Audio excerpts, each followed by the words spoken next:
So the need for sustainable and renewable energy sources have never been more urgent than before.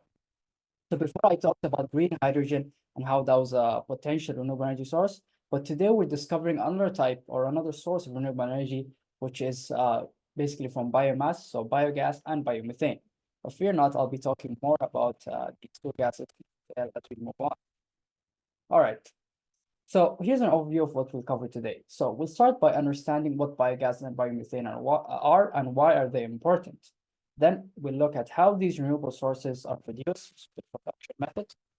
Then we'll talk about biogas versus biomethane. So we'll do a quick comparison between the two in their properties and application. Then we'll talk about the market review, so analysis of the current market, including the trends and the key players. And then we will end with a conclusion to summarize the key points of today's talk. And lastly, we'll have an interactive quick exercise so we can re-jog everyone's memory. All right, and finally, we'll have the Q&A session, of course. All right, so let's start with the introduction. So biogas is mainly a gas that consists of methane, so CH4, and carbon dioxide, CO2. So the precise composition of this biogas actually depends on the type of feedstock that's used and the production pathway.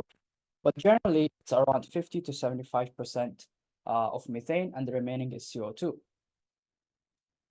And okay, so we know that biogas is basically consisting of methane and CO2, but what is it actually used for? What has several uses? So as we said, it's a renewable energy source that can be used to produce electricity and heat in combined heat and power plants. It's a substitute for natural gas, so it can replace natural gas in various applications when high purity natural gas is not required. As we said, the purity of biogas is around 50 to 75% of methane. So in applications where the natural gas purity is not very important, like maybe transport, we can use it as a substitute for natural gas. We can also use it for industrial processes. So biogas is employed in industrial processes where it's used as a chemical feedstock, for example, or used for electricity use. And as I've said, yeah, it's used as a raw material in the industry, and apart from being used to produce electricity and heat in the industrial process. So we can see it's a very useful raw material or a very useful alternative material to be used, which is also clean. So we don't emit any CO2 by using biogas, basically. So now that we know what biogas is, okay, so what is biomethane? Because I'm sure it's very easy to confuse the both. Well, biomethane is a gas equivalent to natural gas fossils, so it is mostly methane. This means that biogas, as we said, has 55%. However, biomethane is almost 95% and above. So it's very close to the natural gas, which is why it is known as renewable natural gas. It's produced from renewable sources that we talked about, like agricultural waste, plant waste, sewage, and so on. So what is biomethane used for? Well, it is indistinguishable from natural gas, so it can be used without any changes in transmission and distribution infrastructure of end user equipment. So all the applications of natural gas that we know, basically for biomethane, it can be the same because it's in fact indistinguishable from natural gas, which is a very important thing because so this means that biomethane essentially can be used for all the natural gas applications like electricity generation. It can also be used transportation, so a vehicle fuel for cars, buses, and trucks.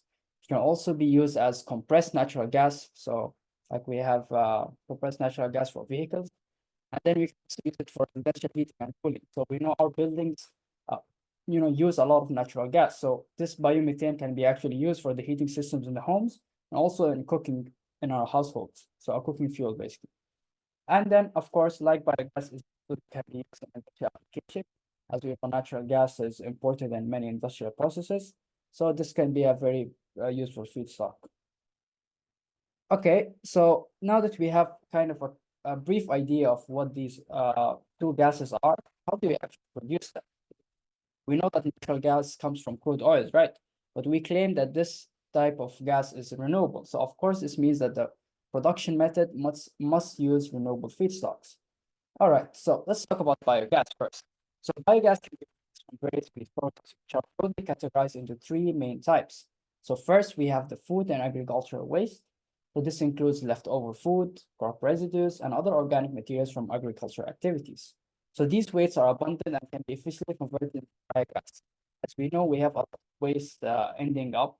So by actually utilizing this waste to produce a valuable energy source, this could be a way of handling our waste management. Then we also can use animal and municipal solid waste.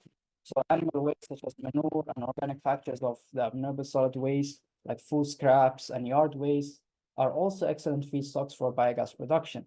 So they help in the waste management and reducing the landfill. Finally, we can also use wastewater sludge from wastewater is another valuable source of biogas, where otherwise it will be discarded. So by processing the sludge, we can generate energy and reduce the environmental impact of waste disposal. So these diverse feed sources actually highlight the versatility of biogas production and its potential to address waste management issues while at the same time generating renewable energy. So we're hitting two birds essentially with one stone. So this is great. All right, moving on. Let's talk about the biogas production method. So the production of biogas involves several key steps, starting from the feedstock collection to the final use by the end users. So let's walk through the process as shown here on the slide. So the feedstock process begins with the collection of the organic materials, such as the food and agricultural waste that I've been talking about.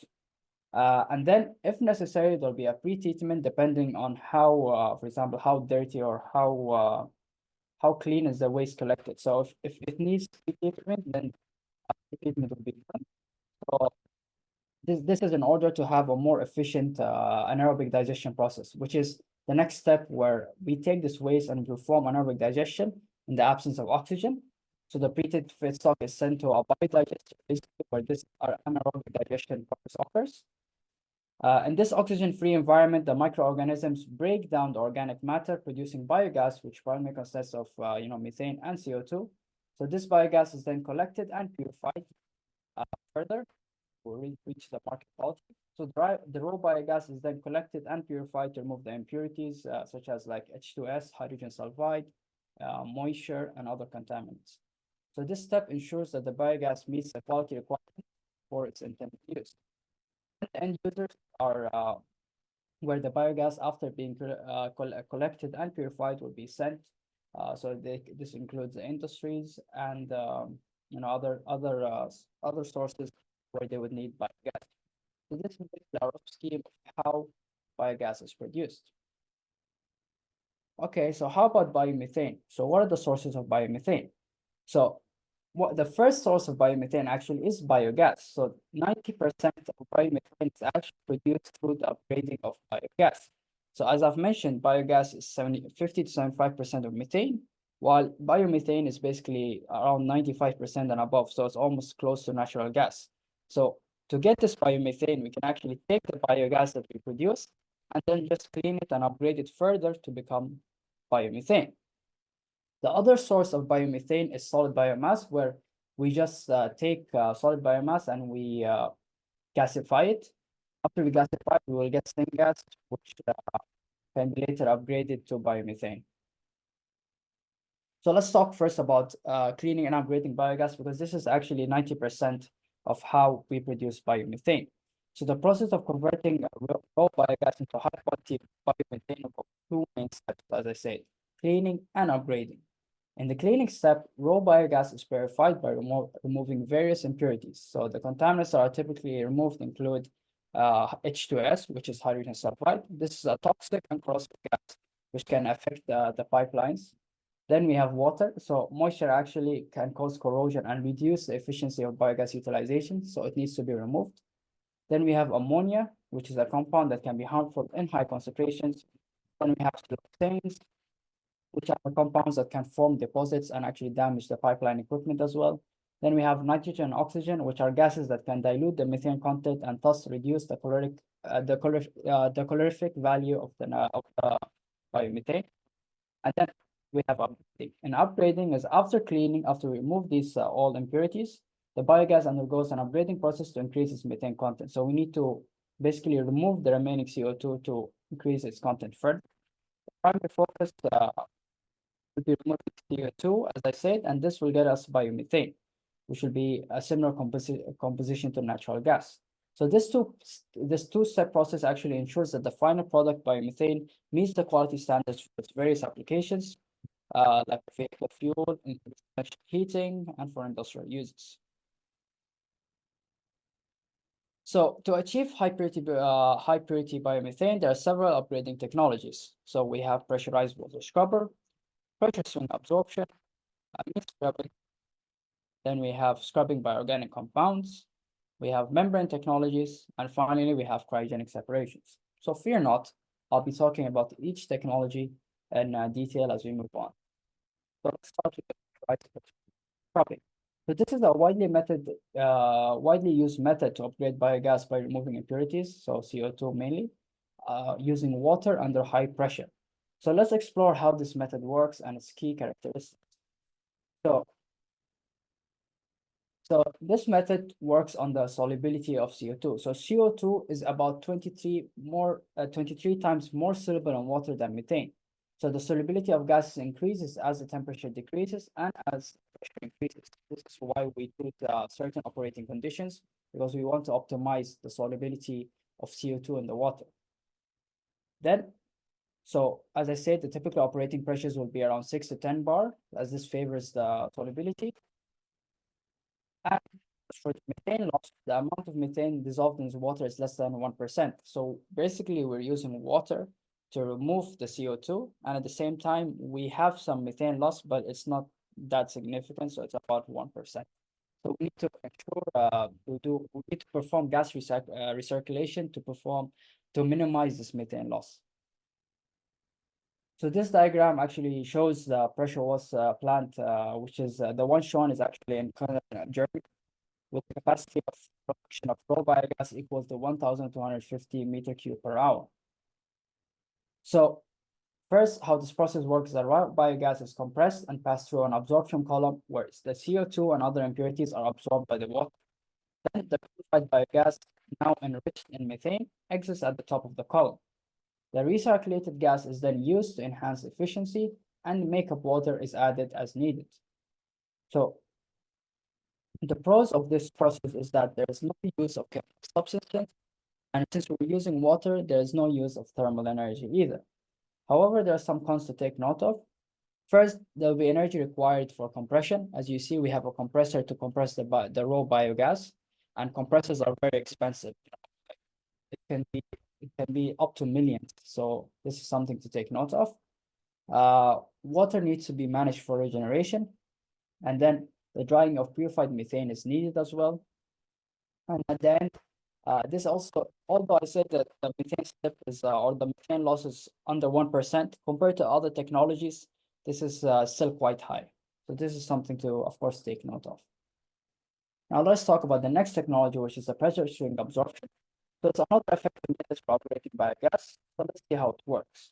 So the technology basically utilizes the absorption behavior of gas species on solid surfaces. So these surfaces can be activated carbon or zeolites under pressure, so around 4 to 10 bar.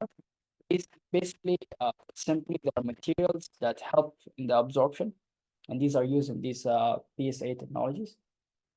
The biogas impurities are absorbed into the solid surface under high pressure, and then the absorbed material is regenerated by decreasing pressure and purged with the purified biogas or purged biogas, because each time these solid surfaces are absorbing the impurities, imagine that they get essentially they get dirty, so we need to clean them, and the way to do that is we regenerate purified gas or the purge gas.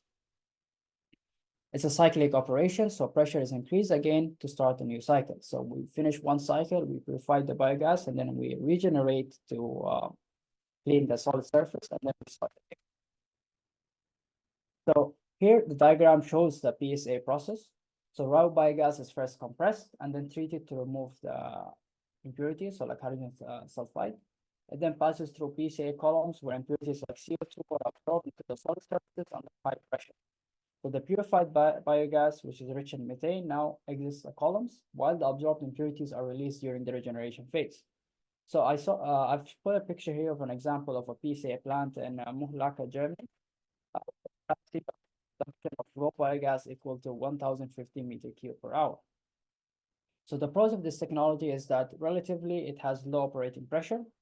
It has excellent quality of methane, so we get high purity, and it has high productive yield.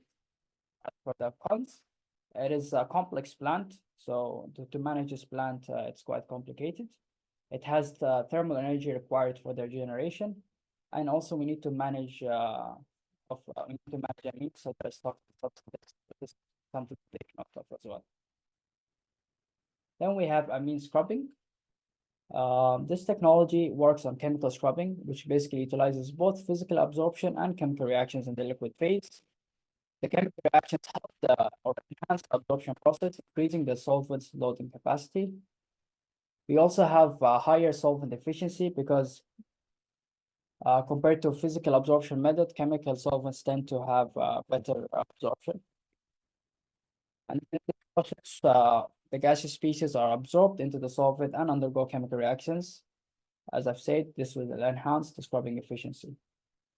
As for the solvents, since this is amine scrubbing, which means that they use amines or amines, they are commonly used solvent as they have high reactivity with CO2. And they're also used for, I'm not sure if you heard about this process, but natural gas sweetening, when we need to purify natural gas and remove CO2 and H2S, we actually also use amine solvents. So this is where amine scrubbing is already a famous technology used in other processes, so we can still apply it for upgrading biogas. So here I've shown you a diagram of a typical amine scrubbing process. And as you can see here, the diagram is of a plant in Gothenburg, Sweden, with a capacity of raw biogas up to 1,600 meter cube per hour. So excuse this typo, it's not a PSA plant, it's actually an amine scrubbing plant. And how the process works is that the raw biogas enters the absorption column, where it comes into contact with an amine solution that absorbs CO2 and other impurities. Then the purified biomethane exits at the top of the absorption column, while the CO2-rich amine solution is regenerated in another column, which is the generation. So I don't want to enter too much into the technological specifics, but I've just provided these diagrams to kind of give you a taste or an idea of how these processes actually work in reality. For the pros, Abdulqader, yes, I'm so sorry to no intervene worries. real quick. Yeah. I don't know if you are aware of significant packets of drops and cuts in what you are producing in terms of your truck. Probably an issue that is the result of network droppings. So please be aware of that. So we are All right. missing, some of the things that you are saying. I'm so sorry again about Perhaps, my no, interruption. thank you for letting me know. Could I perhaps, I'll stop sharing and reshare. I'll just double check if my network is connected just to All ensure right. that. Okay, so let me stop sharing. Okay. Uh, let me just double check. Thank you for bringing this up. Sure. All right. Okay, so I'll start sharing again, and please do interrupt me again if you cannot hear me well or something. So need to make sure that. Okay. So could you please double check if you could see the slides again? Yes, let me put that a little better, Abdulqader. It might be somewhat better, or we might end up being better off if you cut the video and Okay, yeah, that's a great let us idea. follow Okay, the sure, document sure. instead. Yes, Yes, yes. that's a great idea. Let me just, Okay. We can hear your voice and then we will okay, watch your development, your PDF. perfect. Thank All you. right, so okay, I hope now that it's better. Thanks for Oh, bringing that up. definitely, definitely. It is better. Okay, perfect. Thank you, though. Thank All you. right. Let us resume. Apologies for if the connection wasn't so great earlier, but let's continue. So I was talking about the amine scrubbing plant, and I've shown you in this slide, we have an example of a plant in Sweden, in Gothenburg. And the pros of this technology is that there is no use of chemical. It's the pros is that this process will not have a lot of energy, I mean, except for the disruption, but it's still relatively toxic because we're dealing with amines. So we need to ensure that we have proper management of these amines or in our plant. Then we move on to scrubbing by organic compounds. So this basically utilizes the same technology of scrubbing, but instead of using water or amines, we use organic solvents. So at the beginning, I've talked about pressurized water scrubbing. In this case, we use an organic solvent, so like polyethylene glycol, which are very good which are very good organic solvents for physical absorption. So CO2 has a higher solubility in these solvents compared to water, which is why we use them. For the efficiency, it requires lower solvent flow rate and smaller equipment for the same amount of raw biogas. As for the operating pressure, it requires a pressure of around 6 to 8 bar. And common technologies that use organic solvents include Gensorb, Siloxol, Rectisol, and Purisol. So these are patented technologies by big companies like Shell, for example. And similarly to the other technologies, these are also used for natural gas sweetening or natural gas purification.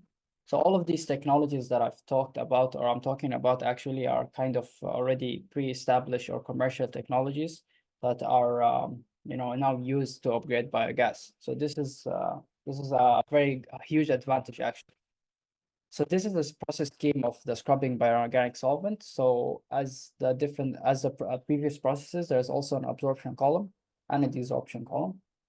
The raw biogas is first compressed, introduced to this absorption column. The purified methane exits at the top of the absorption column.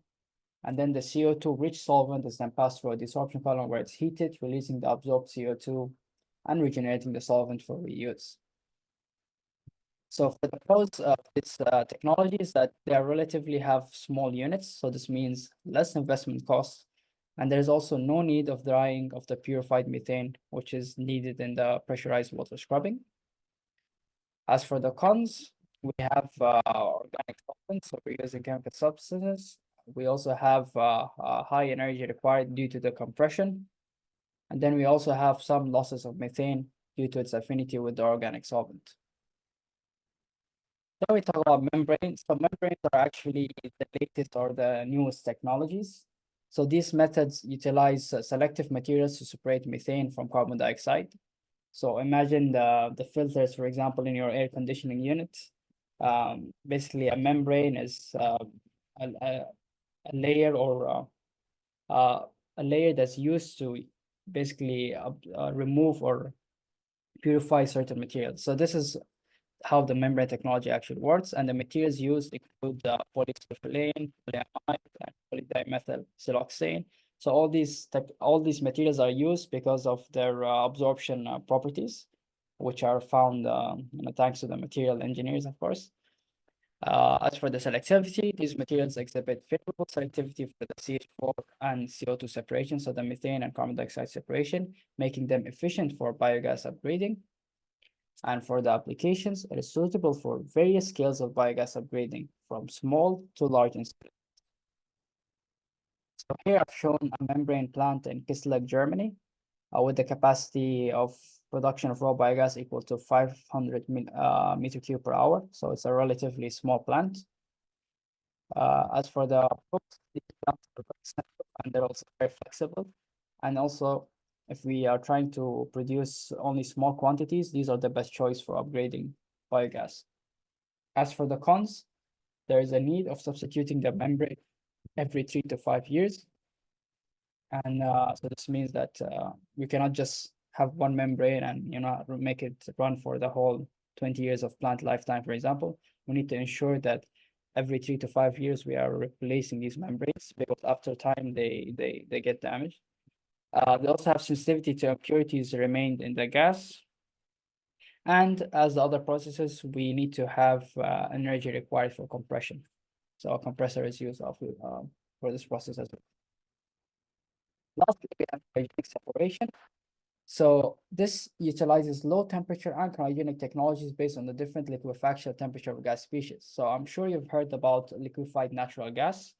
That uses cryogenic technologies as well. So in this sense, this technology is also used for upgrading biogas. So it involves very low temperatures. So cryogenic means under 0 degrees, so minus very low temperatures and high pressures.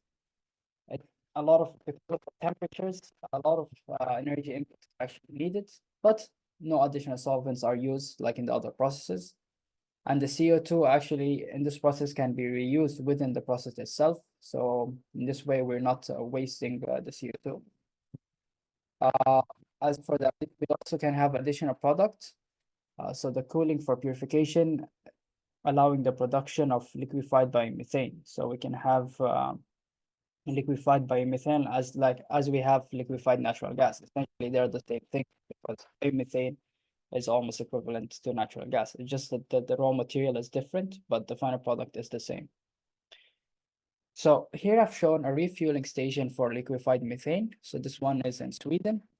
And here we can see a Coca-Cola dual fuel truck powered by liquid methane and diesel. So this is an application of biomethane actually being used for vehicles.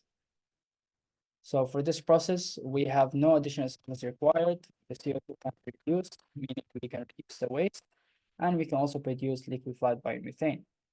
As for the cons, we need a lot of energy, so high energy requirements for low temperatures and high pressures, and we require significant investment in cryogenic equipment because cryogenic equipment work under very, very low temperatures. So we need to have equipment that are very, thick and able to resist these high pressures and high temperatures. So this means more cost, more investment will be needed for this technology. All right, so we've talked about upgrading and the different technologies. Now let's talk quickly about the other option to produce biomethane, which is through thermal gasification of solid biomass. So in this process, woody biomass is treated at high temperature, so 700 to 800 degrees Celsius, and high pressure in a low oxygen environment. So in this way, the biomass is converted into syngas, which is CO plus H2. The syngas is then cleaned and goes through methanation. So the syngas is cleaned to remove any acidic or corrosive components, and then methanation is performed with a catalyst. This helps to promote the reaction between the hydrogen and carbon monoxide or CO2 to produce methane. The remaining CO2 or water is removed at the end of the process. So this process is still not so efficient because methanation is, it's still not fully optimized as a process. And thus, this is why most of the biomethane produced is through upgrading of biogas. Okay, let's do a quick comparison of biogas and biomethane quickly, so we can understand their similarities and the differences. All right. So the LHP or the lower heating value of biogas typically ranges from 16 to 23 millijoules per meter cube. So if you're not aware of this parameter, the LHV is basically it's telling us the value of heating of this natural gas. So the higher the value, that means that the natural gas has more value, or the gas generally has more value. So the biogas is around 16 to 23, and this actually depends on this composition. The higher the composition, it will be more on the higher side and vice versa. So the methane content, as I've told you, in biogas is around 50 to 75%. Biomethane, on the other hand, since it's more pure and almost equivalent to natural gas, it's around 97% methane. So the LHV is approximately around 35.8 millijoules per meter cube. So we can see this is actually significantly higher than biogas.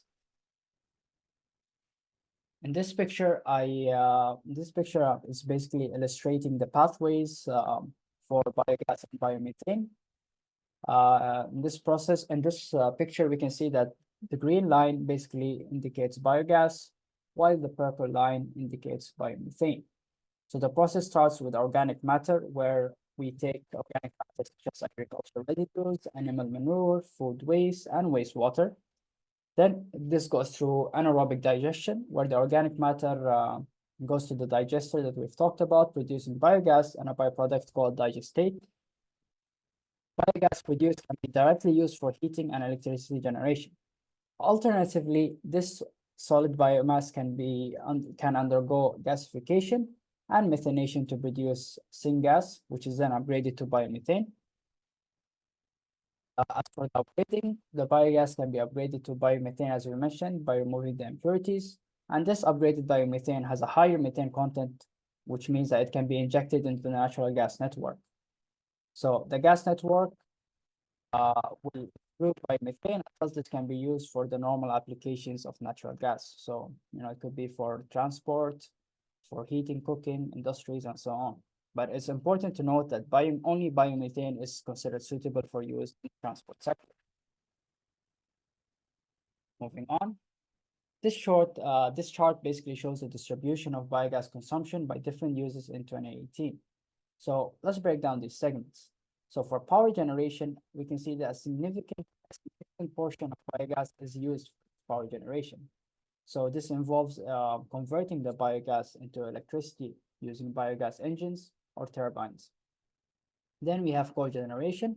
So cogeneration is basically combined heat and power plant systems where these systems generate both electricity and useful heat from the same energy source, improving the overall efficiency. As for heat in buildings, a significant portion is also used, where this biogas can be burned in the boilers or furnaces to generate heat, which can be used for these residential or commercial buildings. And finally, a small portion is also upgraded to biomethane, which is then used as a substitute for natural gas. So understanding this distribution of biogas consumption helps us in identifying the key areas where biogas contributes to our energy needs and planning for future applications and developments in biogas technology. So in this section, we'll review the market for biogas and biomethane. So this includes analyzing the current trends, the key players, the market dynamics, and the future projection. This is important to know as this helps us to improve the futures of renewable energies.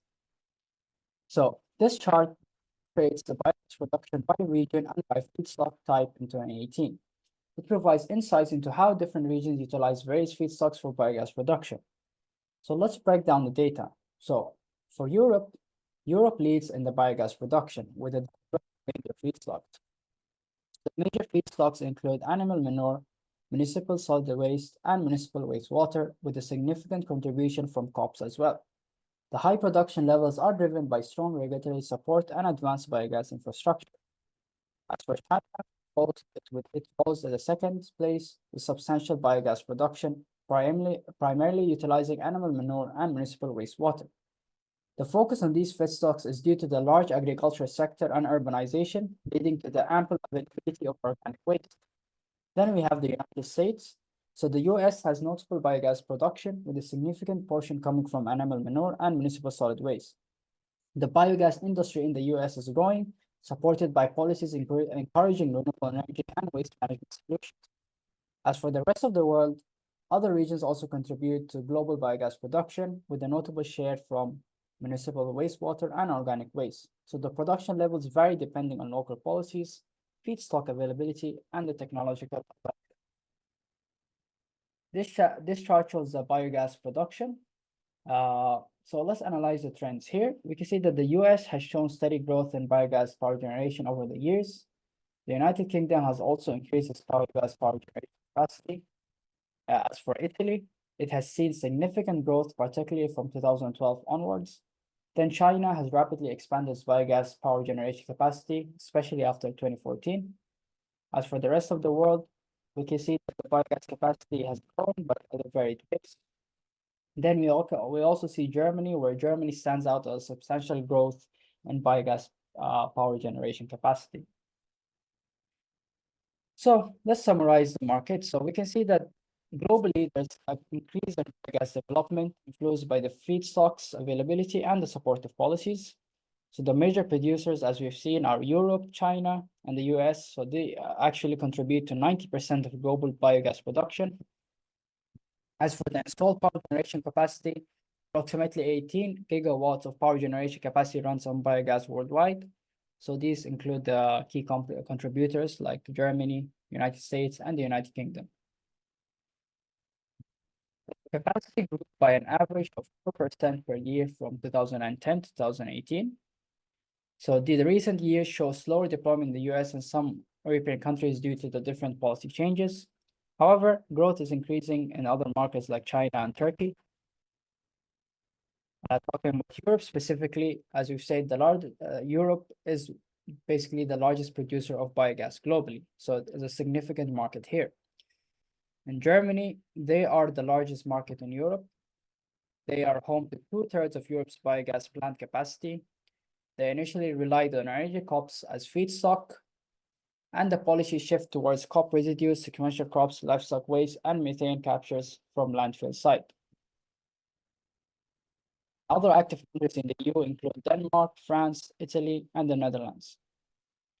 And as for the biogas market in the USA, the primary pathway that they use is landfill gas collection, which accounts for nearly 90% of the biogas production in the USA.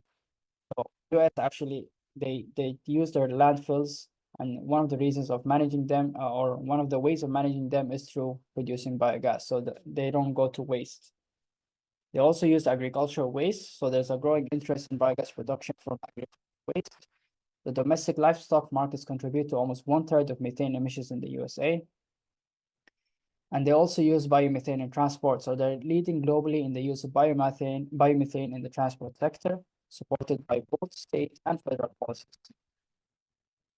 Let's talk about the biogas market in South America. So we see that Argentina and Brazil support biogas production through auctions. As for Brazil, majority of biogas production comes from landfills. There is a potential for biogas production from vinasse, which is a byproduct of the ethanol industry. As in China, they have household scale digesters. So the policies support the installation of household scale digesters in rural areas. So we may see China thinking of new or innovative ways to utilize this technology. They aim to increase access to modern energy and clean cooking fuels. The household scale digesters account for 70% of installed biogas capacity. So we can say this is actually a huge amount.